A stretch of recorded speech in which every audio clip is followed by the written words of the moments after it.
Happy Easter. I always want to gauge what we've got. He is risen. Not bad. Wasn't sure how we were doing here. Very good. It has been a fun weekend already. So many different things.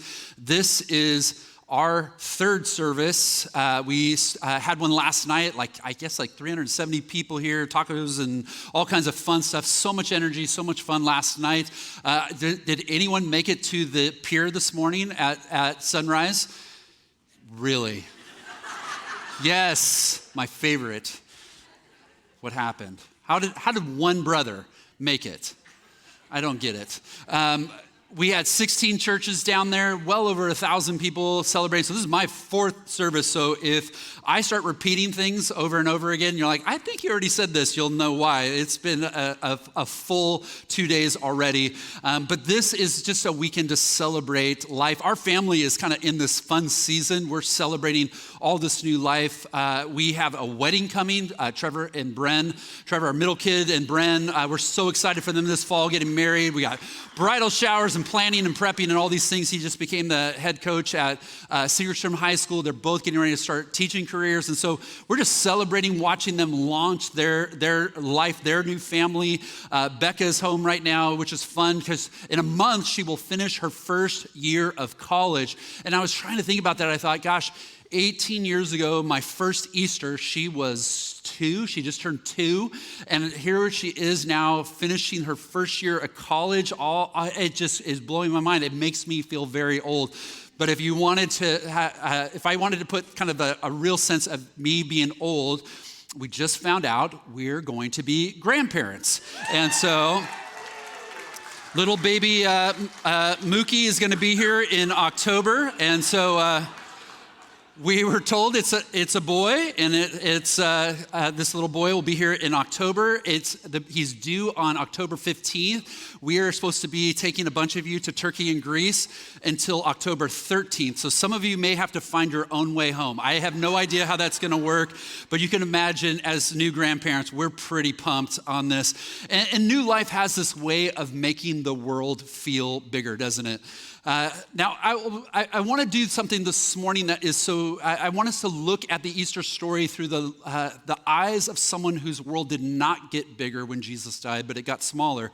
And I think some of us are in that place this morning. We may even feel that it just feels like my life does not feel bigger. It feels darker, it feels smaller. And I would say this, our family felt that a year ago at this time. A year ago this time, there was so much loss that we had experienced. And I would just say this, probably the best thing that happened in the midst of all that is that we experienced the risen Jesus walk us through it and get us to this point. Not his memory, maybe I would say not even his teachings, but we would really say it was the risen Jesus through his Spirit. He walked with us through a very difficult season. And what I want us to see is this is what he does. Easter is about the way that God is bringing us back to life. And we'll see this through the eyes of a woman today named Mary Magdalene. And the reason we're focused on, I want you to see her is because God chose to reveal the resurrection through her. And so I want us to look through her eyes. And so before we jump into the passage, I just need to help set a little bit of tension that we have to embrace. We know how the story ends. We know the good news of what Easter is all about, but what I need you to do is try to think about what it was like for Mary, because when she shows up at that tomb, she did not know how it was all going to end. This is about her grief and how Jesus meets her in her grief. And so can I invite you to turn to John chapter 20. John chapter 20, page 880. If you need a Bible, you can use the Bibles in front of you. If you don't own a Bible, you can take that home with you, and it's as a gift from us. We'd love for you to have it. We have more. We'll put more out. But just to think about where Mary's been, think about Friday. Friday, she was there. She was one of the few people who was there at the cross watching Jesus die. And he didn't die in any kind of normal, it was a torturous death. She's filled with grief. She watched them take his body down. She saw them prepare him for burial. Saturday was the Sabbath, so it meant it was a day of waiting. It was a day of rest. It was probably not a lot of rest for her, but it was really about quiet, silence, grief, sitting in it. And then Sunday comes, and Mary is a part of a group of women. All four gospel accounts tell us that a group of women had come to the tomb to finish out the burial process. They're carrying spices. They're going to continue this whole thing. But John is going to do something particular. Of all the women, he wants to focus in on this one woman in particular, Mary Magdalene. Let's read in verse 1. Early on the first day of the week, while it was still dark, Mary Magdalene went to the tomb and saw that the stone had been removed from the entrance. And so she came running to Simon Peter and the other disciple, the one Jesus loved, and said, "They've taken the Lord out of the tomb, and we don't know where they've put him." So Peter and the other disciple started for the tomb. If you pause there for a moment, think of what it's like. It says that very early, it's still dark, Mary and the women show up at the tomb. I'm guessing she didn't sleep much. But here's something to at least think about. It's very clear that Mary and those closest to Jesus, none of them were expecting a resurrection. She is coming expecting to find a body, a corpse, and then to add to her misery, the body is gone. Maybe it has been stolen. Maybe they're going to make sport of him in some way. But you can see, imagine in some ways if you had gone to see a loved one and you get there and their body is gone, you can imagine some of the grief that she's feeling. And so she tells the disciples, they run to the tomb. Verse 4, it says, both were running, but the other disciple outran Peter and reached the tomb first. He bent over and looked in at the strips of linen lying there, but did not go in. Then Simon Peter came along behind him and went straight into the tomb.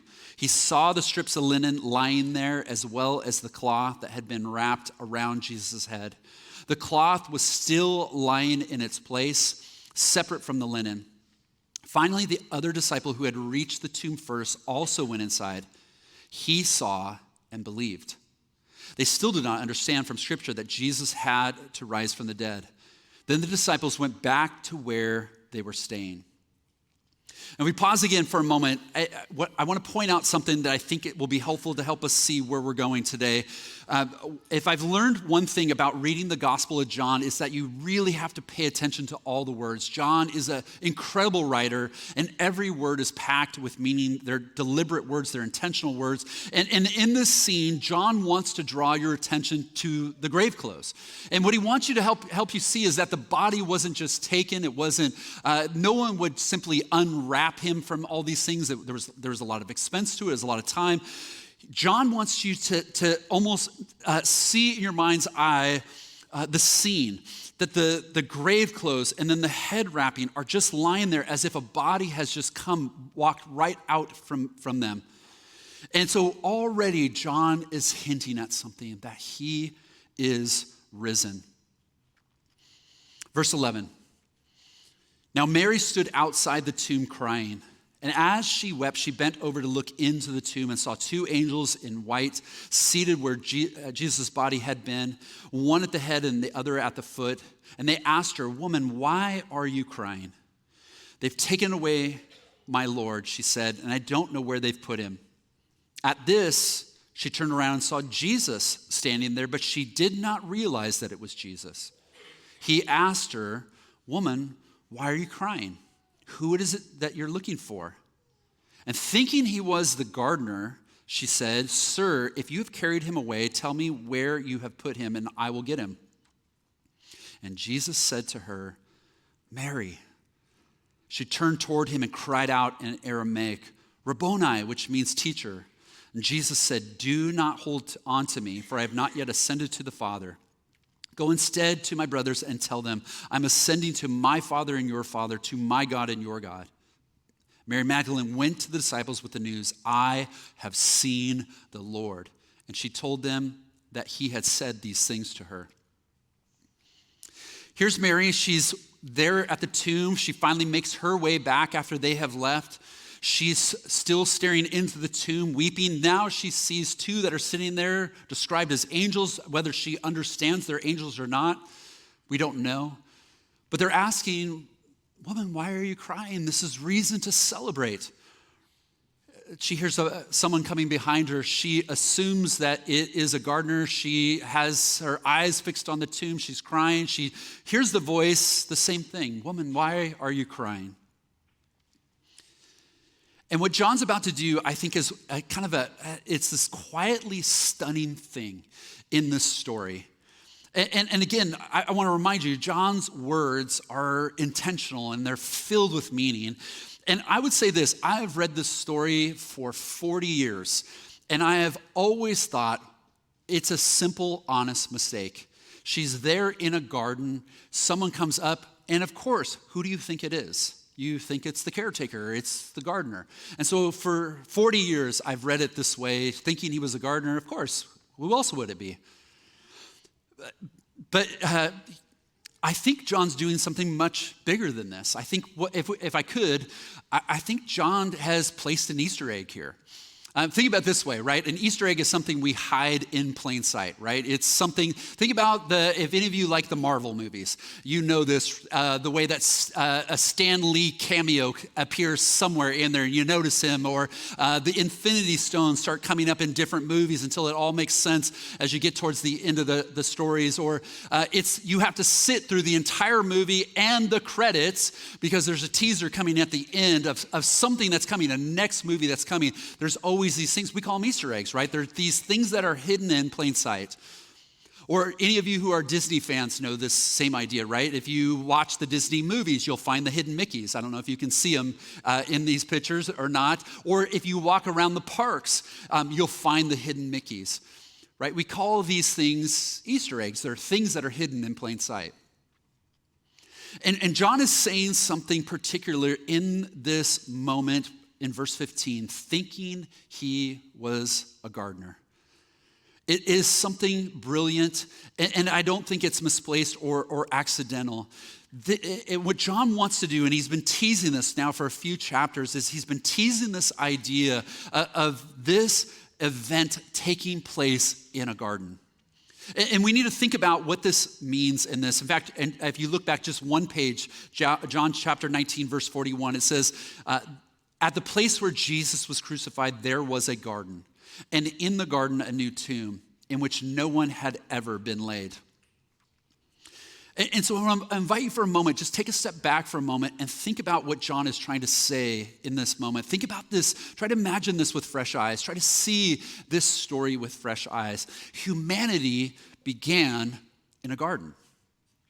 And now what is happening is that there's a new creation being restored in a garden. Adam was to tend to the garden. And Jesus, who is called the second Adam, now appears in the garden as a gardener. Sin enters the garden and brings death. But Jesus is resurrected in the garden and he brings life. Humanity expelled from the garden, but now in the garden, Jesus is restoring humanity and he's reopening paradise. It just goes on and on. There's so many layers to it. Kings in the Near East were called gardeners, and kings owned gardens, and kings were buried in gardens. And there's certainly a way in which John is trying to help you see this is the king. This is the Messiah. He's pointing to it in chapter 18 and chapter 19 that this is no ordinary garden. This is David's descendant. This is the one who sits on the throne. Even the fact that all the spices that Nicodemus brings for the burial, it is amount that you would only give to royalty. And layer after layer, he's helping you kind of see. And in their audience, where we miss it here, 21st century Orange County, when I hear gardener, I think of my mom. I think of her and her kind of her grubby jeans out in the garden. And she has these beautiful gardens. But we don't think of the Near East, and we don't think of how they would have heard this in the first century. And what they realize is Mary thinks she hears a gardener, and then John is saying she is. The gardener of the new creation has come, and he's renewing everything that God wanted from the beginning. If you were here Friday night, Amy did a beautiful job of helping us remember that in the beginning, humanity was placed in a garden, and the garden was paradise. But we were exiled from it because of our sin. But now what John is drawing us to is that a new gardener has come and paradise has been restored. Jesus is in charge of bringing about God's new world order, of bringing about this new creation. The new creation began that first Easter. N.T. Wright writes in his book, Surprised by Hope, that Easter was the beginning of God's new world, the long-awaited new age, the resurrection of the dead. And I was listening to him in an interview yesterday, and he was talking about how for many of us, we'll celebrate for 40 days of what we call Lent. 40 days we'll fast, we'll abstain to try to kind of prepare our hearts to think about the cross. And his suggestion was we should spend at least that amount of time celebrating after Easter because the new creation has come. The new resurrection is now ours. This is our future. He has ushered in paradise. It's this beautiful idea of what is happening in this moment. But beyond being interesting, does it mean anything for us today? I think it does. I think it means a couple of things. If I could suggest to you, here's one of those things. One of those things is simply this, is that this gardener, Jesus, he plants new life in you. This gardener will plant new life in you. He is the one who will plant not just any kind of life, but think about it, it's resurrection kind of life. It is resurrection power kind of life. He is the person who can take the one who's broken and found in darkness and bring them into new life. This is illustrated beautifully because of Mary. If there was anyone to experience Jesus first, who better than Mary? If you know her story, it's basically we're told a few details. Her past is dark, it is broken, it is painful. It is a life filled with demons and all kinds of darkness. And when Jesus meets her in that place, Jesus enters her story right where she's at. He enters where death and darkness had reigned, and he loves her, and he forgives her, and he frees her from all these things that have held her captive. And Mary's someone who becomes this devout follower, following Jesus all the way from the Sea of Galilee to Jerusalem. She becomes someone to support his ministry. And you think about it, even at the cross, think about all the strong men who have abandoned Jesus, who are in hiding, but there is Mary all the way to the end, standing there at the cross.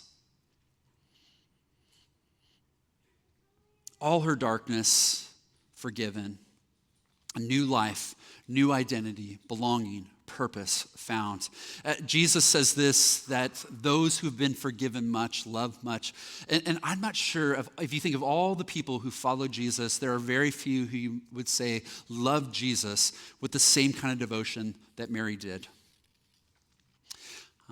But there are present day Marys. Let me introduce you to Rachel. You might call her even a 21st century Mary. She was someone who would describe her life hitting rock bottom when she woke up one morning with a gun pointed at her head. She would describe her life up to that point as spiraling out of control. At 22, she began a life of dancing in clubs, and it was men giving her affirmation and money and all these things, but really what it did was it was all about a life that spiraled with drugs and alcohol and chaos. And she would say simply this, that nothing ever filled the ache and the hole that she felt in her heart. She said there were mornings where her 5-year-old son would have to take care of her because she was just too hungover to get out of bed. And she knew on that terrifying morning that she had hit absolute bottom. She felt hopeless. She even considered ending her life. But that next night at the club, something interesting happened. At the end of her shift, a group of women came in. They were from a nearby church. And they had permission from the manager to come. They had brought gifts for the girls who were there. They offered to pray with them and to sit with them and to listen to them. And so one of the women approached Rachel. She could see some things and asked if she had anything that she could pray for. And Rachel kind of just looked at her with some disgust in her. She goes, "You're one of those church women, huh?" And she said, "I am." And she goes, well, let me tell you my story. And she begins to unravel all this stuff, all the darkness, all the pain, all the things that happened. And she then looks at this woman from the church and kind of says, so what do you and your God think about that? And the woman calmly just responded back, Rachel, thank you so much for sharing your story with me. I'm so sorry that happened to you. No sermon, no lecture, just compassion. And Rachel said that just that kind of glimpse of grace opened her up. And her and this woman began to talk. And they talked about Jesus. And Rachel admitted she struggled believing that God could love someone like her, considering all that she had done. But that night, Jesus met her exactly where she was. Rachel's pastor would tell you that her life looks completely different now. She's left that scene behind. Drugs and alcohol are no longer part of her life. She's been a part of a recovery program. She's rebuilding her life with another family who's helping her raise her son. She would say healing wasn't an instant, but now, today, she's sober, alive, and filled with hope. And she said recently, one line that I think just kind of sums it all up. She said one of the best things she heard was something her son said. She said she'll never forget. Her 5-year-old son said to her, Mom, I just love the new you. I'm so glad you're better. See, this is what the gardener does. He grows life where darkness and death once were. And this gardener, he will plant his life in yours if you will let him. But beyond planting new life, those of us who've walked with this gardener know that this gardener also prunes what needs to grow. He prunes what needs to grow. And pruning is hard, it's painful, it looks ugly. But we know this, that pruning is what leads to life and growth. I don't know about you, I love to find smart people who I want to listen to and I want to pay attention to. I remember one pastor said to me, he said, Bill, don't ever be the smartest guy in the room. And so I've always tried to find wise people to help me think about how will my life flourish as I listen to the things you have to say. And who better to listen to, who better to prune our lives than the one who's conquered death, the one who understands life, the one who's ushering in the new creation. See, when Jesus the gardener comes to us with his pruning shears, it's because he has vision of something beautiful he wants to grow in your life. And here's the hard thing, not everything he prunes is dead. Sometimes it's just not life-giving. So think about Easter, in fact. Some of you can relate to this, right? Easter is one of those, we clean ourselves up Sundays. I even tuck my shirt in, right? We try a little harder. But sometimes on the outside, what we look like on the outside doesn't really match what's going on the inside. Inside, there is shame or doubt, or we feel like we've somehow let God down. And I can only imagine on that Easter Sunday, that first Sunday, that's how Jesus' disciples, including Mary, felt. They felt that they let him down. There were many who felt shame or doubt or unbelief. They were struggling with all the what ifs. But what's amazing is in this story and every other story, resurrection story, all the stories of the risen Jesus, if you read them story after story, is Jesus coming and pruning away doubt, shame, unbelief, fear. And he is building something, he is releasing something that to allow their lives to become beautiful. Pruning doesn't always look good or feel good at first. Some of you have been in our house, you know we have this giant tree in the front. And in the winter season, as the fall was kind of coming to the end, going into the winter, I asked a gardener, hey, can you help prune this tree? It's gotten too big. And we helped prune everything around. And so the gardener did all that. And when he was done, I was like, man, that looks terrible. It was so bare and everything was gone. My wife was so angry with me. What did you do to our house? It is so ugly. But now as spring is breaking in, you guys know this, right? You see like all of a sudden the green is starting to pop through and these little buds are starting to come and you can see something beautiful is about to emerge. Jesus, on the last night he had with his disciples, gave them a vision of this. He said, look, stay with me, abide in me, remain in me. Think of it this way. Think of our life together like a vine and branches. And then he even used these words. He says, every branch that does bear fruit, the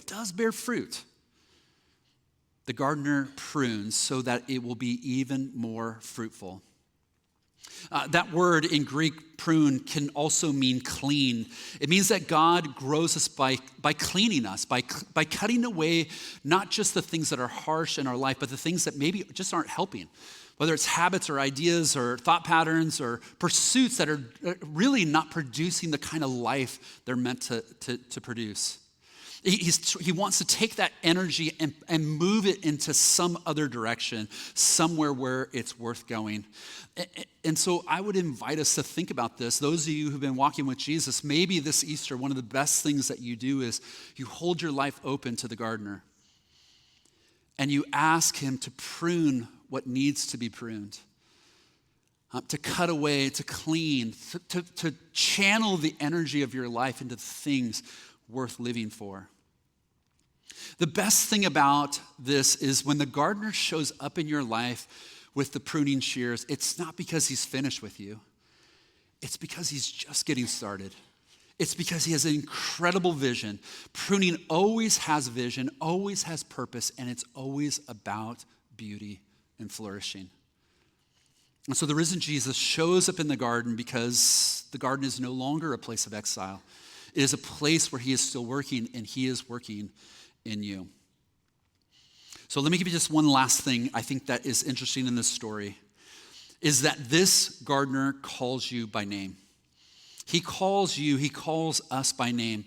This is something when we step back and we think of the gardener and the new creation, we go, wow, this is something for the cosmos. Wow, this is something for the world. But there's a part of this story that is so beautiful, so powerful, and it speaks into us. It is so personal. This gardener calls you by name.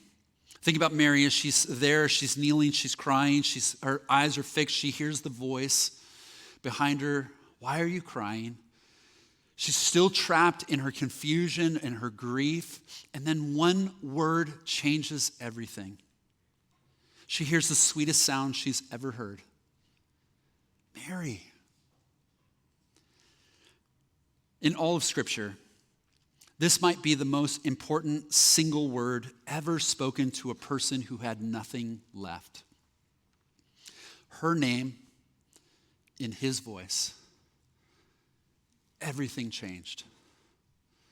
Everything changed. And it's significant for a couple of reasons. I don't know if you realize this or not, but think about this.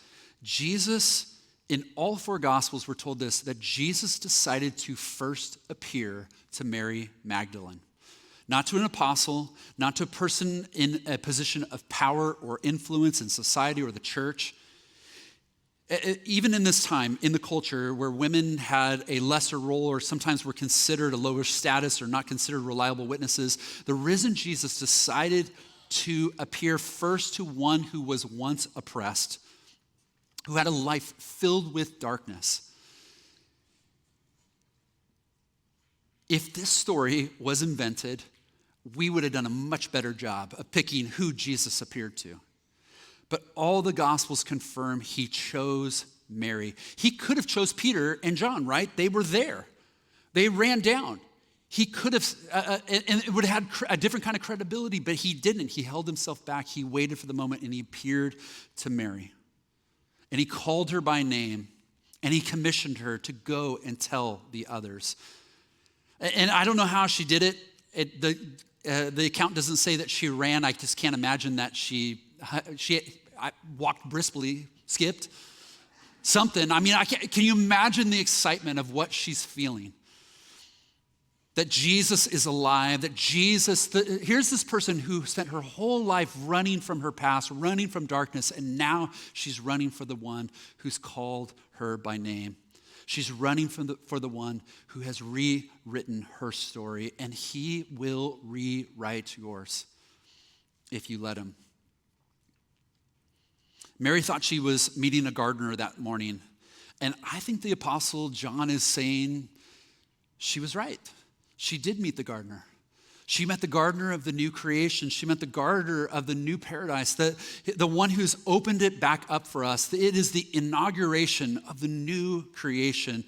In that day, the garden was reopened. And we are standing in that garden today. And the gardener is here for you as well. See, Mary's encounter is an echo of Eden. It is an echo of God trying to restore his good creation. In Jesus, the garden, paradise, is alive and open again. Eden is no longer lost to us.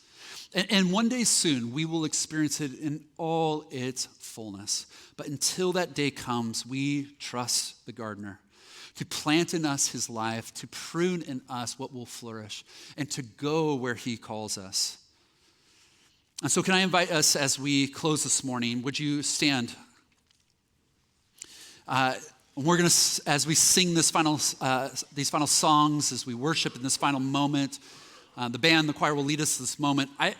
Easter is not the end of the garden. It is the beginning. It is the beginning of renewal. And Mary, on that first Easter, experienced a glimpse of paradise. And over these next couple weeks, we're going to keep looking at this theme because it's this incredible theme. Garden and paradise, they're these parallel terms that they're just layered upon each other all throughout the Bible. And over the next few weeks, we'll kind of see this thread that is woven from beginning of creation to the new creation. Listen to where it's all going. If you went to the first page of your Bible to the last page of your Bible, you see this image as well. Revelation 22 says this is where it's all going.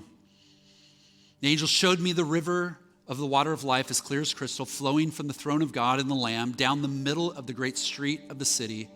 On each side of the river stood the tree of life, bearing 12 crops of fruit, yielding its fruit every month. And the leaves of the tree are for the healing of the nations. No longer will there be any curse. The throne of God and the Lamb will be in the city, and his servants will serve him. That first Easter, Jesus reopened the garden, and one day we will experience it in fullness with him. But until that day comes, we need to trust him. So can I invite you to bow? Close your eyes, take a moment, maybe even see it in your mind's eye. Mary there, she's weeping, her eyes fixed on the tomb, and then she hears one word, her name, and everything changes. And can I invite you just in these last moments of our service to listen? Listen for your name. Because if what John is saying is true, then I believe the gardener that Mary encountered is present with us even now, and he knows you by name. So whatever you carried in today, whatever you've been holding, whatever feels like winter, or feels like shame, or feels like a door you haven't been willing to walk through, would you just hold it open to him right now? And if you're willing, would you just hold your hands out in front of you in a posture like you're holding, receiving from God what he has for you today, the blessing he has for you today. For some of you to just say, Jesus, this Easter, would you plant in me new life? And anyone here who's never given your life to Jesus, you've never made a commitment, you've never asked for his salvation. Can I invite you this morning to say, Jesus, plant your life in me. Forgive me of my sins. Fill me with your spirit. Plant your life in me today.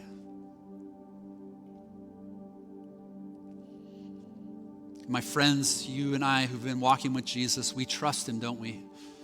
And can we hold our life open to him and say, Jesus, the gardener of our souls, prune whatever you need to, so that my life might flourish under your care.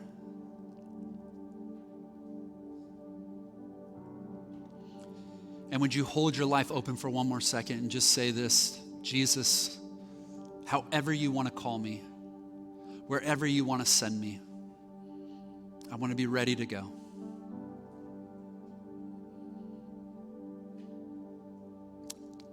Jesus, you know our name. You know what you need to do. And so we praise you and thank you that we can trust you with our entire life, our entire future.